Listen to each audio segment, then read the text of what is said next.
Pero muli mga gili kong taga-subaybay, dito tayo ngayon sa harap ng Campo Aguinaldo. Traffic update po tayo. Ito po, umisikip na po. Napakatindi ng daloy ng traffic at lakas ang ulan mga gili kong taga-subaybay. Buti nakasilog tayo dito. Harap lamang doon ang DD Sulibin kung saan dito yung headquarter ni Pangulong Duterte nang siya ay tumakbo bilang presidente ng Pilipinas at kabila lamang to ng MRT Railway. At ito ngay malapit na tayo dyan sumakay sa may carousel Santulan Station. Medyo nagsahinga lang tayo ng konti at napakalakas ang ulan. Ito, tuloy-tuloy ang mga sumakyan na dumadalo at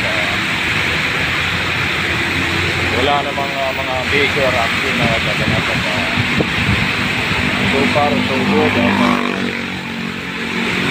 God bless. Ingat lang yung mga iba bilis ang takbo, mga delikado yung mga gano'n, mga motor. Dalawa lang ang gulong, yung apat na gulong nadadali, yung dalawa pala kaya hindi madali. Maraming salamat, thank you for watching at magandang